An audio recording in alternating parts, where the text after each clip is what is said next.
बिहार के लोगों की सुरक्षा और विकास के लिए, और ये जरूरी है भारत के लिए। ये जरूरी है भारत के लिए। आज जिस तरीके से हमले हो रहे हैं हमारे देश के संविधान पर, संवैधानिक जो मौलिक अधिकार है लोगों के उन पर, और जिस तरीके की सांप्रदायिक ध्रुवीकरण पेश किया जा रहा है, ये हमारे देश की हिफाजत में नहीं। और जितना कमजोर आज शासक पार्टी होगी, इनमें उतना ही भलाई है देश की। तो इसलिए हम लोगों ने सब तय करके यही फैसला लिया था कि इस महागठबंधन को वामपंथी पार्टियों की तरफ से पूर्ण समर्थन है, और सब जगह पर महागठबंधन की तरफ से मिलजुल कर ही सभाएं होगी। और जहाँ तक पहला चरण जो अभी तक हुआ है, कल जो पोलिंग जो हुई उसके जो रिपोर्ट्स आए, तो ये सिर्फ औपचारिक बात है, राजनेता जो है आएंगे प्रचार करके, लेकिन बिहार की जनता ने फैसला कर चुकी है। बिहार की जनता ने वोटर ने फैसला कर चुका है कि इस बार सरकार को बदलना है, और ये फैसला आने वाले दोनों चरणों में और मजबूत होगी हमारे हिसाब से।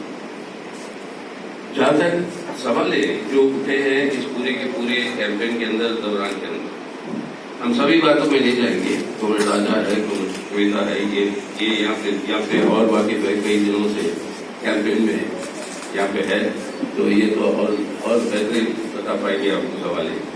लेकिन एक बात ये है कि हमारे राय की पहली बात तो भावना जो लोगों के अंदर ये है, पिछले बार भी जनादेश भाजपा के खिलाफ, उस जनादेश के साथ गद्दारी हुआ, और वो गद्दारी जो हुआ वो जनादेश को ही इंसल्ट करने वाली बात है, और वो जनता सह नहीं रही। इस बार ये इसलिए मैं कह रहा था कि निश्चित कर चुकी है।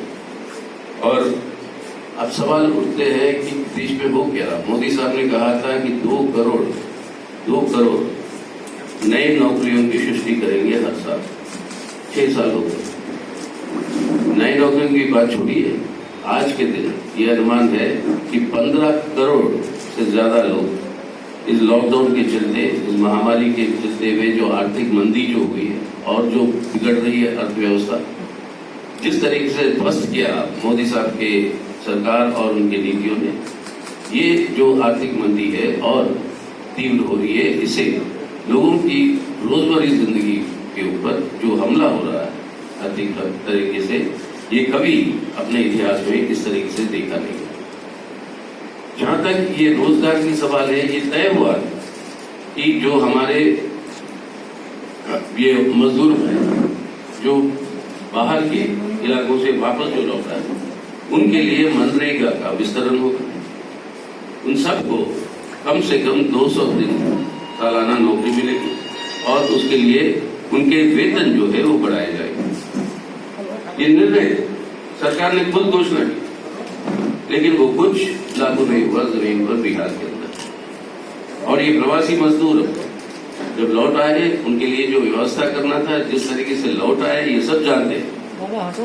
अब मोदी साहब की सरकार ने की क्या?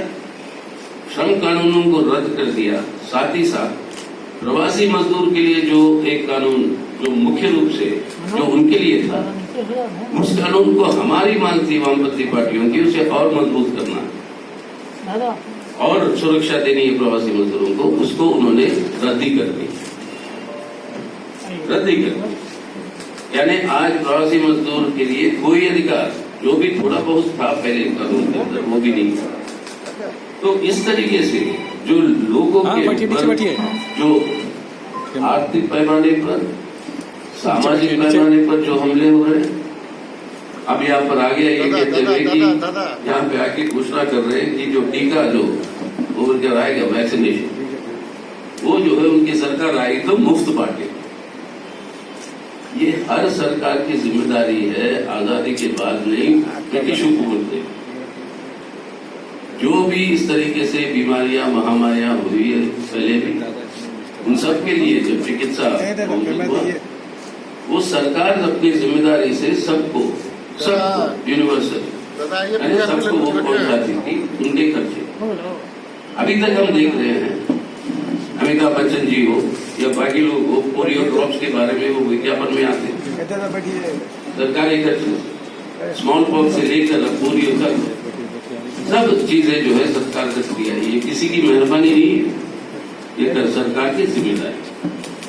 अब यहाँ पर उसके लालच में वोट बटोरने की कोशिश कर, अत्याचार हाथरस में हुआ वो एक ही कांड नहीं है, उस तरीके से कई कांड जो है लगातार आपके जहाँ जहाँ भाजपा की प्रशासन है वहां पर बढ़ रहे हैं। इन सब से अगर छुटकारा पाना है तो उनको सरकार में ना आने देना अनिवार्य है। तो इसके लिए हम जितने जगह पर हम कंटेस्ट में हैं, मतलब हम सीमित जगह हम भी मतलब ये रही कि हम समझते हैं कि वामपंथी पार्टियों की ताकत इससे ज्यादा है जितने हम कंटेस्ट कर रहे हैं। इसके बावजूद हमने कहा कि इस मुद्दे को प्राथमिकता देते हुए हमने कहा कि आज के दिन ये हासिल करना जरूरी है बिहार में, तो इसलिए ये पूरी की पूरी समझ करना मालूम पड़ा। तो कमेंट